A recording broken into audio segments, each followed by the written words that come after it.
Power sharing. We start with two stories from Belgium and Sri Lanka. Both these stories are about how democracies handle demands for power sharing. The stories yield some general conclusions about the need for power sharing in democracy. This allows us to discuss various forms of power sharing that will be taken up in the following two chapters. Belgium and Sri Lanka. Belgium is a small country in Europe, smaller in area than the state of Haryana. It has borders with France, the Netherlands, Germany, and Luxembourg.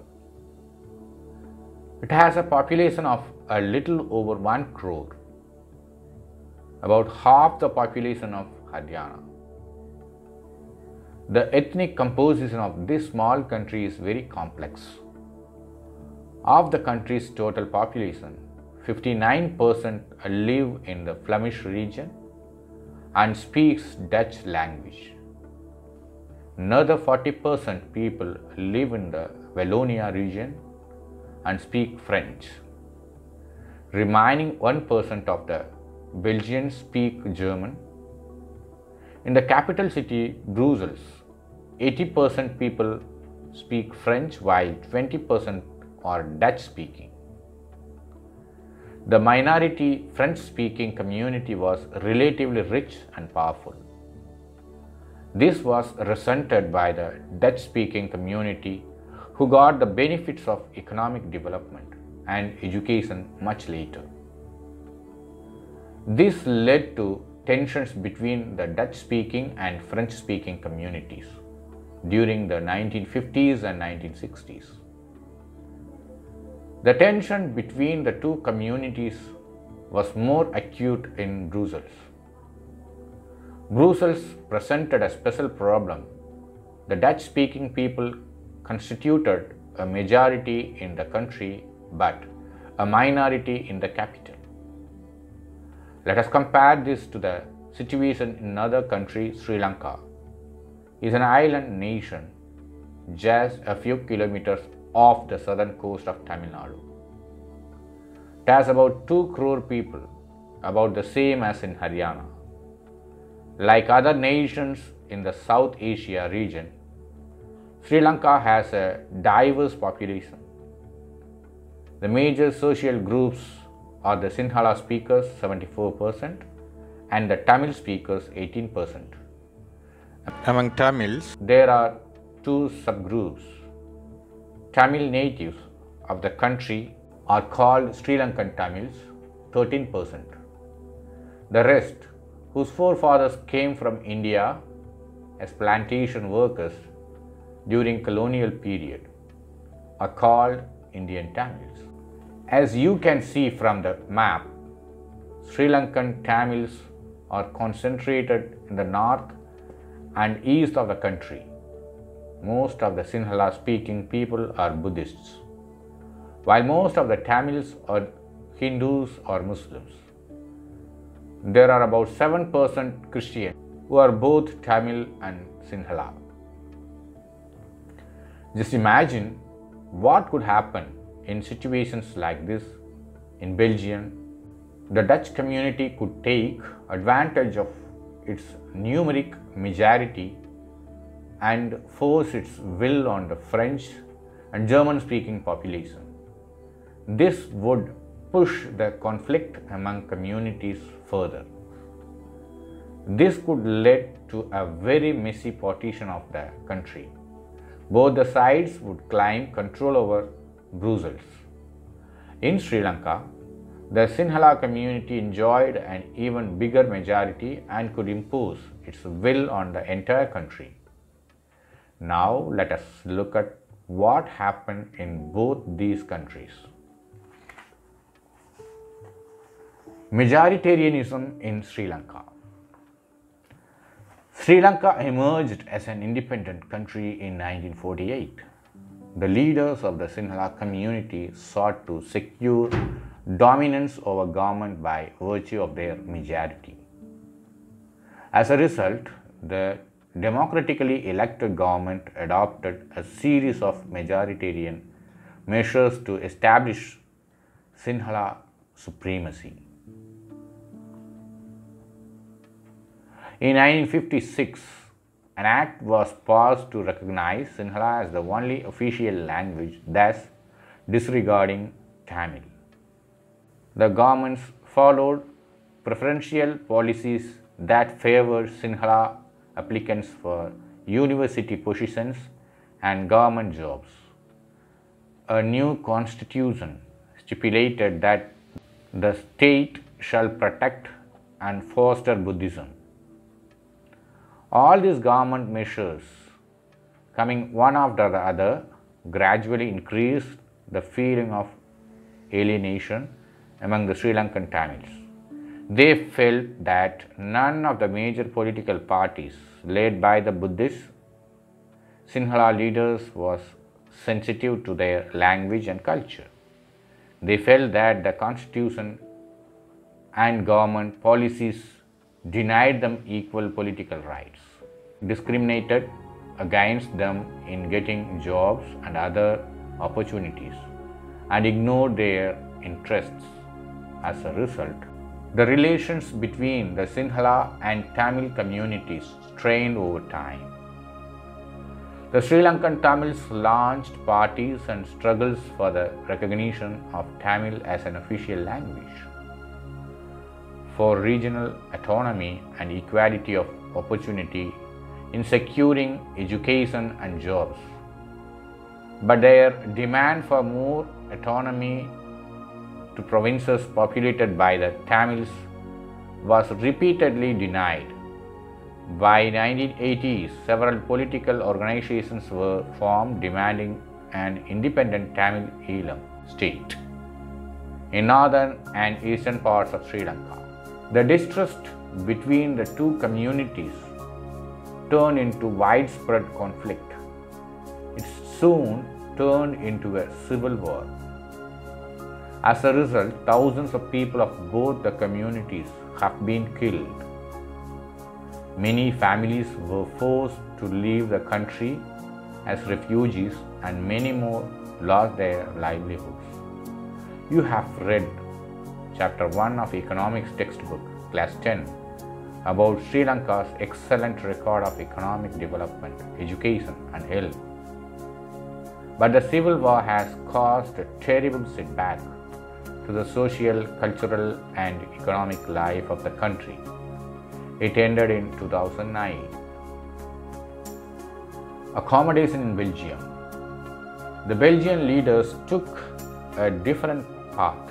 They recognized the existence of regional differences and cultural diversities between 1970 and 1993. They amended their constitution 4 times so as to work out an arrangement that would enable everyone to live together within the same country.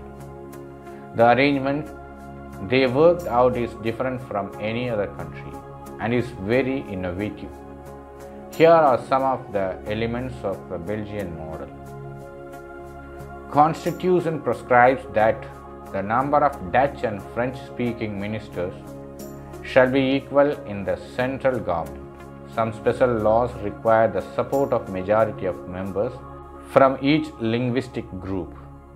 Thus, no single community can make decisions unilaterally. Many powers of the central government have been given to state governments of the 2 regions of the country. The state governments are not subordinate to the central government. Brussels has a separate government in which both the communities have equal representation. The French-speaking people accepted equal representation in Brussels because the Dutch-speaking community has accepted equal representation in the central government.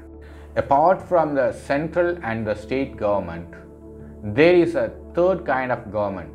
This community government is elected by people belonging to one language community, Dutch, French, and German speaking, no matter where they live. This government has the power regarding cultural, educational, and language related issues. You might find the Belgian model very complicated. It indeed is a very complicated even for people living in Belgium. But these arrangements have worked well so far. They help to avoid civic strife between the two major communities and a possible division of the country on linguistic lines. When many countries of Europe came together to form the European Union, Brussels was chosen as its headquarters. What do we learn from these two stories of Belgium and Sri Lanka? Both are democracies, yet they dealt with the question of power sharing differently. In Belgium, the leaders have realized that the unity of the country is possible only by respecting the feelings and interests of different communities and regions.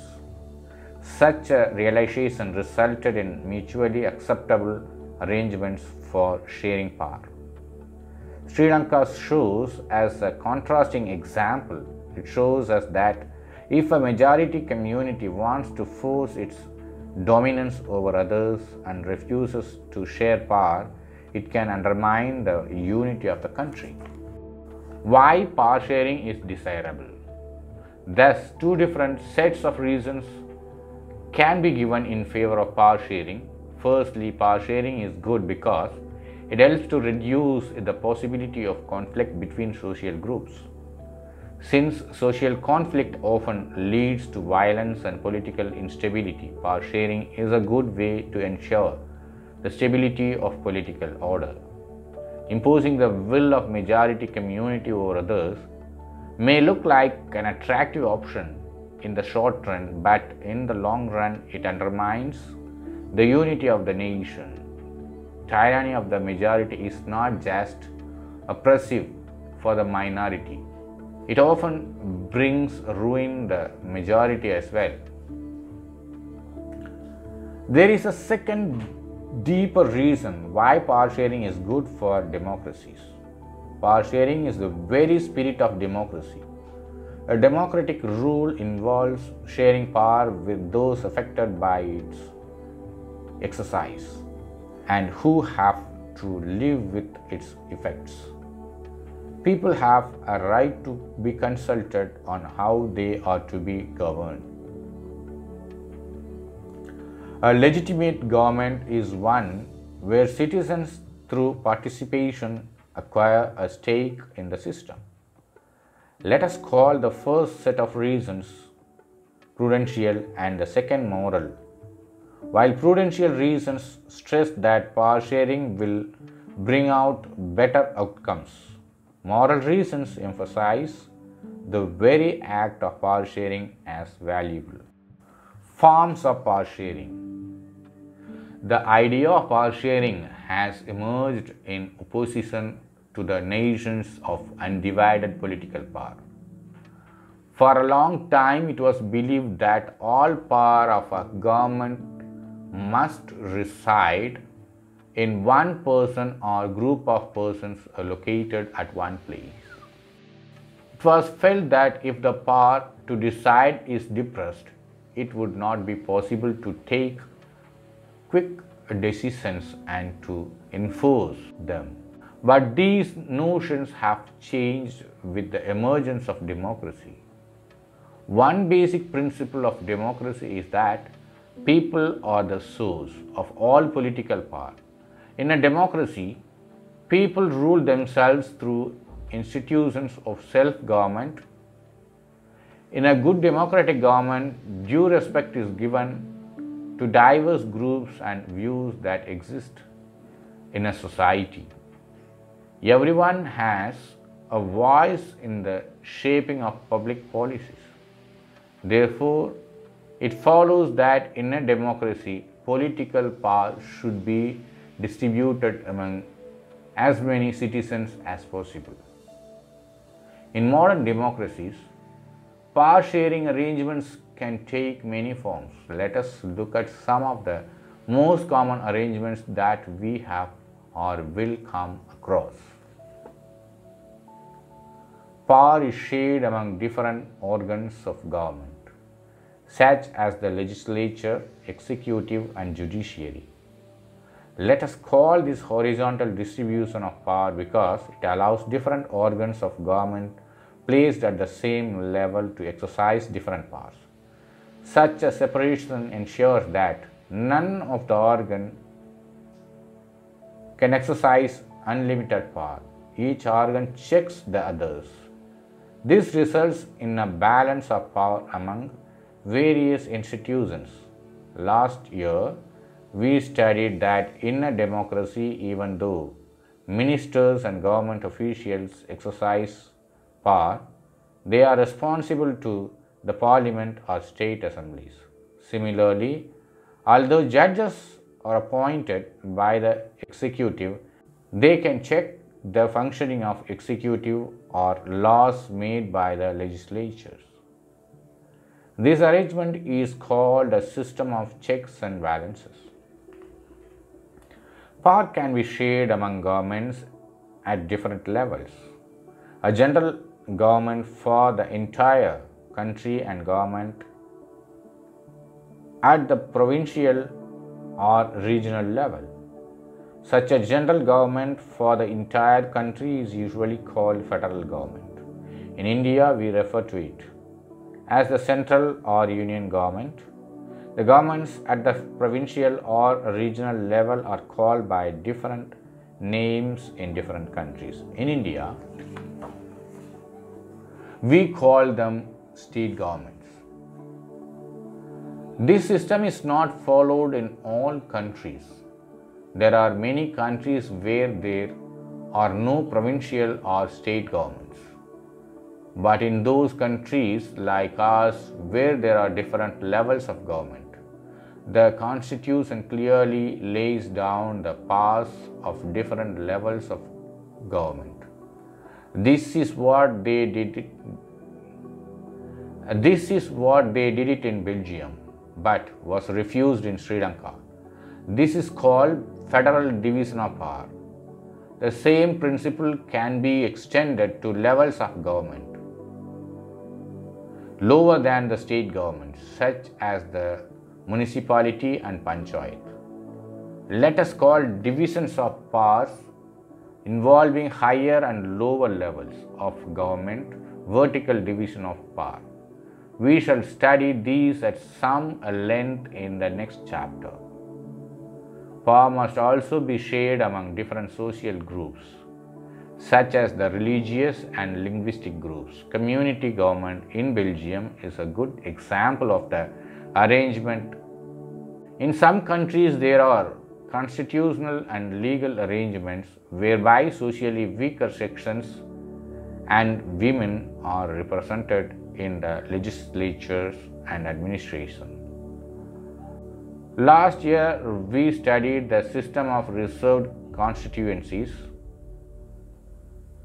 in assemblies and the parliament of our country. This type of arrangement is meant to give space in the government and administration to diverse social groups who otherwise would feel alienated from the government. This method is used to give minority communities a fair share in power. In Unit 2, we shall look at various ways of accommodating social diversities. Power sharing arrangements can also be seen in the way political parties, pressure groups, and movements control or influence those in power. In a democracy, the citizens must have freedom to choose among various contenders for power. In contemporary democracies, this takes the form of competition among different parties. Such competition ensures that power does not remain in one hand. In the long run, power is shared among different political parties that represent different ideologies and social groups. Sometimes this kind of sharing can be direct when two or more parties form an alliance to contest elections. If their alliance is elected, they form a coalition government and thus share power.